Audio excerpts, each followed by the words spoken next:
Hello dear students, welcome to my YouTube channel. आज का जो हमारा टॉपिक रहेगा वो रहेगा क्लास 8th मैथ से introduction to graphs chapter 14 exercise 14.1 question number 1।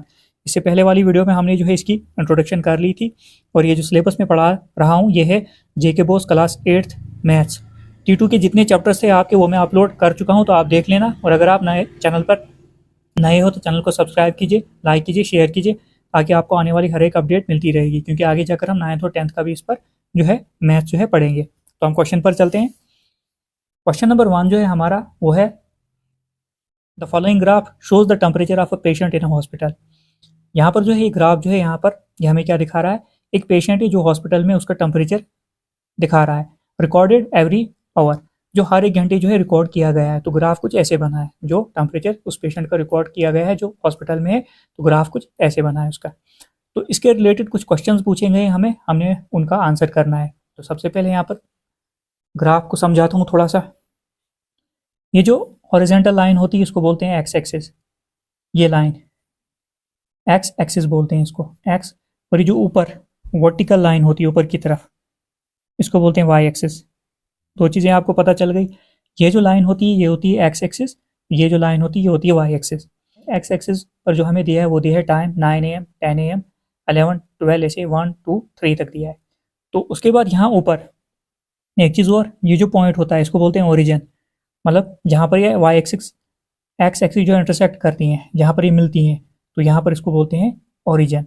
तो और ये जो लाइन है ऐसे जेड लाइन या जैकेट लाइन, मैंने आपको बोला था ये लाइन जो होती है, इसका मतलब ये होता है कि हमने जो डेटा लिया है वो जीरो से नहीं लिया है। तो मतलब यहाँ पर ऊपर जो चढ़ा है हमारे का टेम्परेचर दिखाया गया है, तो ये शुरू कहाँ से हुआ है, जीरो से नहीं शुरू हुआ है। 34 35 36 37 38 39, इसका मतलब ये जीरो से नहीं लिया है। तो यहाँ टाइम चला है ऐसे आपका। तो इस ग्राफ को देखकर हमने जो है कुछ क्वेश्चंस का आंसर करना है। तो अब क्वेश्चन से ही हम समझते हैं। सबसे पहला क्वेश्चन जो है हमारा क्वेश्चन नंबर 1 का पहला जो पार्ट दिया है वो दिया है what was the patients temperature at 1 PM। 1 बजे जो है पेशेंट का टेम्परेचर कितना था। सबसे पहले हम देखते हैं 1 PM कहाँ पर आता है, 9 10 11 12 1, 1 PM आपका यहाँ पर आया, तो हमने यहाँ पर रुकना है। तो अब हम सीधे जो है ऊपर की तरफ चलेंगे, वर्टिकल ऊपर चलेंगे। ये डॉट, जैसे ये डॉट आया आपने रुक जाना है। तो अब डॉट से जो है हम अब क्या करना है, ऐसे आगे की तरफ चलना है। तो यहाँ पर जो है अब पेशेंट का टेम्परेचर जो आ रहा है वो 36 37 के बीच में आ रहा है। तो यहाँ पर अब यहाँ पर एक चीज़ समझाता हूँ। ये जो एक स्क्वायर है ये हाफ के बराबर है, जैसे यहाँ पर 34 है ये 35, तो बीच में क्या आएगा 34.5। 35 यहाँ पर कितना आएगा 35.5, यहाँ पर जो आपका आएगा 35 के बाद ये आएगा 35.5। ऐसे ही हम यहाँ पर रुके हैं, जब हम 1 PM से चलें यहाँ से तो यहाँ पर रुके। यहाँ पर जो आ रहा है टेम्परेचर पेशेंट का 36 37 के बीच में आ रहा है, तो मतलब ये जो टेम्परेचर आएगा आपका ये आएगा 36.5 डिग्री सेल्सियस आएगा। तो ये टेम्परेचर आएगा। तो हमने यही लिखना है, पेशेंट का टेम्परेचर जो 1 बजे कितना आया। ऐसे हम ऊपर चले, फिर ऐसे एक्सिस के पैरेलल हम चले तो यहाँ पर पहुंचे हम। तो ये कितना है 36 37 के बीच में आ रहा है, तो ये हाफ होगा 36.5। तो हम इसको लिखेंगे, पेशेंट का टेम्परेचर जो है ए पार्ट वो कितना आएगा 36.5 डिग्री सेल्सियस हो गया पहला। अब नेक्स्ट पार्ट इसका, when was the patients temperature 38.5 degree Celsius. हमने बताना है पेशेंट का टेम्परेचर जो है 38.5 डिग्री सेल्सियस कब था। तो अब हम सबसे पहले टेम्परेचर पर चलते हैं, तो 38 देखते हैं। 38 यहाँ पर है, तो सेंटर में इसके आएगा 38.5, ये मैंने अभी समझाया। 38.5 आपका यहाँ पर आएगा, तो 38.5 हमें यहाँ पर मिल गया। अब हम ऐसे चलते हैं, आगे चले, यहाँ पर डॉट आ गया, तो डॉट जैसे ही आ गया ये आपने अब नीचे चलना है। 12 नून मतलब दोपहर 12 बजे जो पेशेंट का टेम्परेचर था वो कितना था 38.5। तो हम इसको लिखते हैं, वो आएगा 12 नून हो गया इसका भी। अब हमारा सी पार्ट जो है इसका वो क्या कहता है, द पेशेंट्स टेम्परेचर जो है was the same 2 times during the period given, what were these 2 times. अब यहाँ पर बोला है कि दो कोई ऐसे टाइम है जब पेशेंट का टेम्परेचर जो था सेम था, तो वो कौन से 2 टाइम्स है हमने वही बताना है। तो अब हम ग्राफ पर चलते हैं फिर से। अब यहाँ पर अगर हम सीधे देखेंगे, यहाँ पर चलेंगे, तो अगर मैं 1 PM टू 2 PM देखता हूँ, तो यहाँ पर ये जो है ना ये लाइन जो है ये एक्स एक्सिस के पैरेलल है, मतलब 1 PM और 2 PM के बीच जो है टेम्परेचर बिल्कुल सेम रहा है, क्योंकि ये ना तो ऊपर ये ग्राफ बढ़ा है ना ही नीचे, तो ये एक स्ट्रेट लाइन में आया है। मतलब कहने का ये है यहाँ पर ये पैरेलल जा रही है एक्स एक्सिस के, यहाँ पर ना ऊपर जा रही है नीचे आ रही है ना ही नीचे आ रही है, सेम एक स्ट्रेट लाइन में। तो मतलब 1 PM टू 2 PM जो है पेशेंट का टेम्परेचर बिल्कुल सेम था, तो हम इसको आंसर यही लिखेंगे 1 PM टू 2 PM पेशेंट का जो टेम्परेचर था वो सेम था। अब यहाँ पर पूछा है हमें डी पार्ट में, what was the temperature at 1:30 PM। सबसे पहले ये पार्ट करते हैं, उसके बाद बोला है हमें यहाँ पर how did you arrive at your answer. हमें जो है ये आंसर कैसे मालूम हुआ, कैसे पता चला, कैसे हम अपने आंसर पर पहुंचे कि 1:30 PM पर जो है पेशेंट का टेम्परेचर इतना है। अब यहाँ पर अगर देखोगे, अब टाइम एक्स एक्सिस पर टाइम है हमारा, अगर ये 9 और 10 है तो बीच में क्या होगा, हाफ होगा इसका, मतलब 9:30 यहाँ पर आ जाएगा आपका। एक चीज़, अब सीधे मैं आगे चलता हूँ, हमें पूछा है 1:30, 1:30 पर जो है पेशेंट का टेम्परेचर कहाँ। अब 1 से 2 यहाँ पर गया है तो ये कितना होगा, 1:30 यहाँ पर ही होगा, 1:30 PM यही आएगा, क्या आ गया आपका 1:30 PM। एक बार फिर से समझाता हूँ, 9 और 10 यहाँ पर आया, 9 आ गए यहाँ पर तो 9:30 हो गए यहाँ पर, 9:30 मतलब यहाँ पर हो गया, 10 यहाँ पर है 10:30 यहाँ पर आएगा, 11 12 तो बीच में आएगा हाफ, मतलब ये जो एक यूनिट ये हाफ दिखाता है, ऐसे समझो। तो ऐसे एक यहाँ पर है तो 1 PM तो 1:30 यहाँ पर, 1:30 यहाँ पर आएगा। तो हमने अब चेक करना है पेशेंट का टेम्परेचर जो है यहाँ पर कितना है, तो हम सीधे ऐसे चलेंगे इधर तक, इधर से ऐसे जाएंगे ऐसे, तो यहाँ पर जो आपका आएगा 36.5 डिग्री सेल्सियस। तो पहले ये लिखते हैं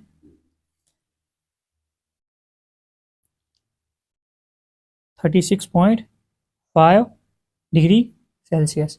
अब इसका जो नेक्स्ट पार्ट पूछा था, how did you arrive at your answer, हमें ये आंसर कैसे पता चला कि पेशेंट का टेम्परेचर 1:30 PM मतलब 1:30 बजे जो था 36.5 डिग्री सेल्सियस ही था। अब यहाँ पर अगर देखो, अभी हमने पहला पार्ट किया था उसमें हमने ये देखा था 1 बजे और 2 बजे के बीच में जो है पेशेंट का टेम्परेचर कितना था, सेम था, स्ट्रेट लाइन थी, कितना 36.5। अब ये जो 1:30 है ये तो 1 और 2 बजे के बीच में ही आता है, तो अगर 1 से 2 बजे तक टेम्परेचर पेशेंट का बराबर था तो 1:30 बजे भी तो उतना ही होगा। ऐसे हम जो है अपने आंसर पर पहुंचे। 1 PM टू 2 PM पेशेंट का टेम्परेचर बिल्कुल सेम था, यहाँ पर कोई लाइन जो है चेंज नहीं हुई। अब 1 PM और 2 PM के बीच में ही तो 1:30 भी आता है, तो यहाँ पर भी बराबर ही होगा पेशेंट का टेम्परेचर, तो हमने आंसर ऐसे निकाला। अब इसको थोड़ा सा लिखते हैं हम, graph between the time 1 PM and 2 PM। 1 PM और 2 PM के बीच में जो ग्राफ था is parallel to the x axis, ये जो है यहाँ पर इतना, यहाँ से यहाँ तक ये एक्स एक्सिस के पैरेलल है, बिल्कुल पैरेलल, ये वाला एक्स एक्सिस के पैरेलल है।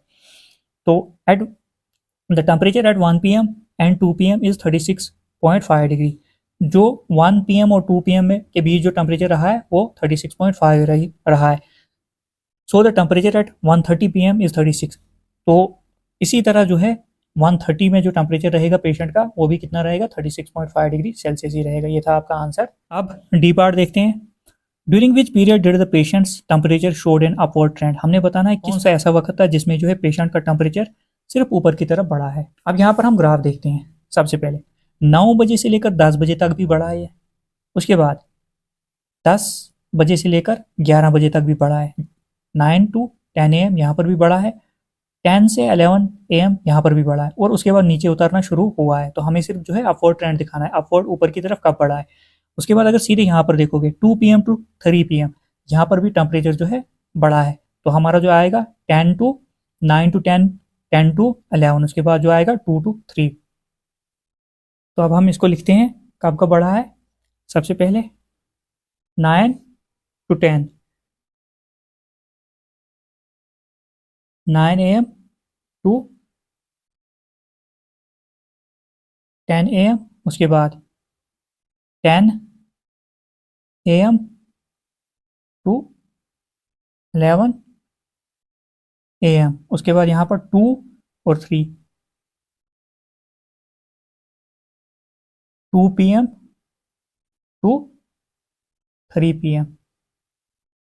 3 PM जो है ये टेम्परेचर जो है बढ़ा है पेशेंट का। तो ये हो गया आपका क्वेश्चन नंबर 1 कंप्लीट। अब हम नेक्स्ट क्वेश्चन करते हैं। अब हम क्वेश्चन नंबर 2 देखते हैं। क्वेश्चन नंबर 2 है हमारा, the following line graph shows the yearly sales. ये जो नीचे ग्राफ दिया है ये लाइन ग्राफ है, ये हमें साल भर की जो है सेल्स दिखाता है। Figure for a manufacturing company, एक मैन्युफैक्चरिंग कंपनी है, उसकी जो है सेल्स जो है फिगर साल भर साल की दिखाता है, मतलब साल दर साल की दिखाता है। तो अब इसके रिलेटेड कुछ क्वेश्चन पूछे गए हैं, हमें उनका आंसर करना है। तो पहला क्वेश्चन जो है, पहला पार्ट जो है क्वेश्चन नंबर 2 का, what were the sales in 2002 2006। सबसे पहले या आपकी आ गई एक्स एक्सिस, या आ गई वाई एक्सिस, और ये आ गया ओरिजिन 0। अब यहाँ नीचे जो है ईयर्स दिए हैं 2002, 2003, 2004, 2005, 2006। एक्स एक्सिस पर आपको ईयर्स दिए हैं। उसके बाद सेल्स दी है ऊपर की तरह 0, 2, 4, 6, 8, 10, 12, और ये दी है सेल्स इन करोड़ में दी है। तो ये जो एक यूनिट जो है रिप्रेजेंट कर रहा है, मतलब एक स्क्वायर यूनिट जो रिप्रेजेंट कर रहा है, ये 1 कर रहा है। ये 1 होगा आपका, ये 2, ये 3 होगा, ये 4, ये 5, ये 6, ये 7, 8, 9, 10, ऐसे ही आपका ये चलेगा। तो अब हम इस लाइन ग्राफ को देखकर जो है ये जो क्वेश्चंस कुछ पूछे गए हैं, इनका आंसर हम देते हैं। फर्स्ट जो है आपका पार्ट ए पार्ट, ये मैंने पढ़ा, एक बार फिर से पढ़ता हूँ। What were the sales in 2002 और 2006। सबसे पहले हम 2002 और 2006 की हम सेल्स बताते हैं। पहले ग्राफ देखते हैं 2002 में कितनी सेल्स हुई है। यहाँ पर अगर देखो कि यहाँ 2002 यहाँ पर आ रहा है, हम सीधे ऊपर की तरफ बढ़ेंगे ऐसे ऐसे, तो कितना है 4, मतलब 4 करोड़ हुई है। तो इसको लिखता हूँ मैं, 2002 में आपकी जो सेल जो कंपनी की हुई है वो हुई है रुपीज 4 करोड़। अब नेक्स्ट में बोला है 2006 कहाँ पर आ रहा है, 2006 हमारा यहाँ पर आ रहा है। तो यहाँ चलते हैं हम सीधे 6, हमने क्या करना है, एक्स एक्सिस पर जाना है, ऐसे ऐसे ऊपर की तरफ, जैसे ही डॉट आया रुक जाना है, फिर ऐसे बढ़ना है आगे की तरफ। 8 करोड़ 2006 में जो हुई है सेल्स, वो कितनी हुई है 8 करोड़। तो इसको हम लिख लेते हैं यहाँ पर, इसके नीचे रुपीज 8 करोड़। ये हो गया आपका पहला पार्ट। उसके बाद जो है B part, what were the sales in 2003। तो अब हम 2003 देखते हैं कहाँ पर है। 2003 जो है आपका यहाँ पर आएगा, तो हम बिल्कुल ऐसे ऊपर की तरफ चलेंगे यहाँ पर, तो यहाँ से हम ऐसे चलेंगे। अब मैंने बोला ये 1 स्क्वायर यूनिट जो है 1 रिप्रेजेंट करता है। अगर ये 6 है तो यहाँ बीच में कितना आएगा, ये 7 आएगा। तो मतलब जो है ये 2003 में जो सेल्स हुई है कंपनी की वो 7 करोड़ हुई है। तो लिखते हैं यहाँ पर रुपीज 7 करोड़। उसके बाद जो है 2005 पर चलते हैं। 2005 आपका यहाँ पर आएगा, तो हम सीधे ऊपर चलते हैं ऐसे यहाँ पर। जैसे ही आपका कोऑर्डिनेट ये डॉट आ गया, तो हमने क्या करना है, वैसे चलना है। तो यहाँ पर क्या आ रहा है 10, मतलब 10 करोड़ जो आपकी 2005 में सेल्स हुई है इस कंपनी की, 10 करोड़ हुई है। तो हो गया आपका बी पार्ट भी। अब हम सी पार्ट देखते हैं। सी पार्ट में हमें बोला गया है यहाँ पर कि compute the difference between the sales in 2002 and 2006। हमने जो डिफरेंस निकालना है, डिफरेंस होता है माइनस, सम होता है प्लस करना, ऐड करना। अब डिफरेंस हमने निकालना है, क्या फ़र्क है इसमें, कौन कौन से ईयर की 2002 2006। अब देखो यहाँ पर 2002 में अगर देखोगे आप, कितनी सेल्स आ रही है 4 करोड़। उसके बाद 2006 पर अगर हम चलेंगे, कितनी सेल्स आ रही है 8 करोड़। तो 8 करोड़ में से हम निकालेंगे 4 करोड़, तो कितना बचेगा 4 करोड़। तो हम माइनस करेंगे। अब 2006 में कितना हुआ है सेल्स 8 करोड़, तो मैं लिखता हूँ 8 करोड़ माइनस, उसके बाद 2002 4 करोड़ माइनस, डिफरेंस जो आया आपका, डिफरेंस इन सेल जो आया आपका 8 में से 4 गया, 4 करोड़ जो है आपका डिफरेंस आ गया। अब हम पार्ट नंबर डी देखते हैं। In which year was there the greatest difference between the sales as compared to its previous year. हमने बताना है कि इनमें से कौन सा ऐसा साल है जिसके अंदर सबसे ज़्यादा जो है फ़र्क है सेल्स के दरमियान में उसके पिछले साल के मुकाबले। तो अब हम देखते हैं, ये जो आएगा आपका, ये आएगा अगला साल, ये आएगा, तो पिछला साल कौन सा आएगा, ये हमने देखना है सबसे ज़्यादा फ़र्क किस में है। तो हम 1 बाय 1 इसको देखते हैं। सबसे पहले हम 2003 पकड़ते हैं। अगला साल आपका ये आएगा, पिछला साल ये आएगा, तो पहले हमने क्या पकड़ना है, ये वाला। तो इसका प्रीवियस आएगा ये वाला।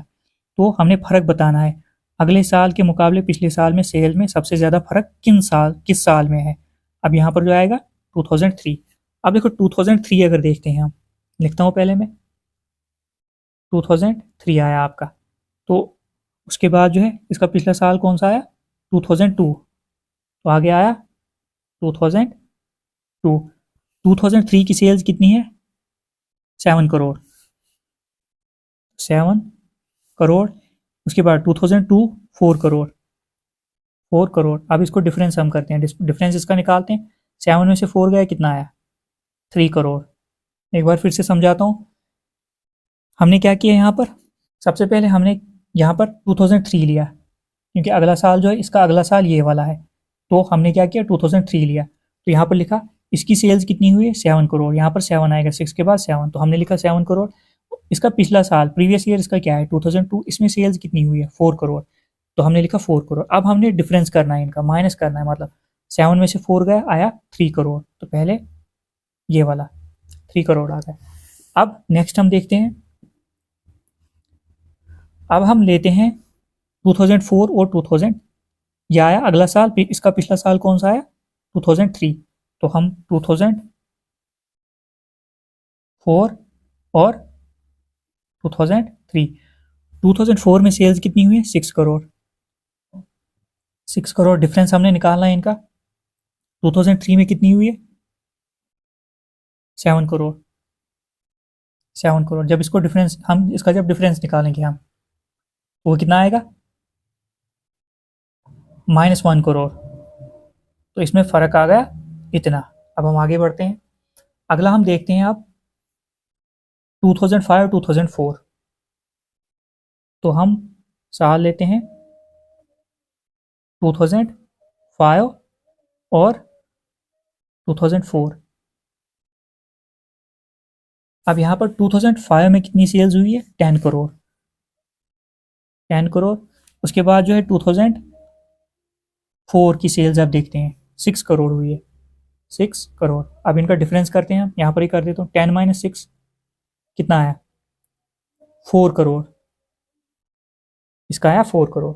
अब एक बचा है हमारा 6 और 5। अब हम लेते हैं यहाँ पर 2006 और लेते हैं हम 2005। 2006 में कितनी सेल्स हुई है, यहाँ पर चलते हैं, देखते हैं। 2006 यहाँ पर आया, इसमें सेल्स हुई है 8 करोड़। तो हम लिखते हैं 8 करोड़। 2005 में कितनी सेल्स हुई है, 10 करोड़। तो -10 करोड़। यहाँ पर अगर देखोगे -2 करोड़ आएगा। अब हमने देखना है सबसे ज़्यादा जो है डिफरेंस कहाँ पर रहा। तो यहाँ पर देखते हैं हम, अब यह आया 3 करोड़, यह आया 4 करोड़, यह आया -1 करोड़, यह आया 2 करोड़। सबसे ज़्यादा फर्क जो रहा यहाँ पर रहा, यहाँ पर, मतलब वो साल जो है 2005 है। तो आपका आंसर आएगा 2005। 2005 का जो साल है, इसके अंदर इससे पिछले साल की जो सेल्स है, इनमें सबसे ज़्यादा जो है डिफरेंस है। मतलब यहाँ पर 2005 वो साल है जिसके पिछले साल में जो है जब सबसे ज़्यादा जो है सेल्स में फ़र्क है, डिफरेंस जो है। मतलब 2005 ऐसा साल है जिसके पिछले साल की सेल में जो है सबसे ज़्यादा फ़र्क है। तो ये था हमारा डी पार्ट। तो इसका आंसर आप लिखना 2005। तो 2005 आपका वो साल है। तो ये हो गया आपका क्वेश्चन नंबर 2 भी कंप्लीट। अब हम जो है नेक्स्ट क्वेश्चन जो है नेक्स्ट वीडियो में करते हैं। तो अगर चैनल पर नए हैं तो चैनल को सब्सक्राइब कीजिए, लाइक कीजिए, शेयर कीजिए, ताकि आपको आने वाली हर एक अपडेट मिलती रहेगी।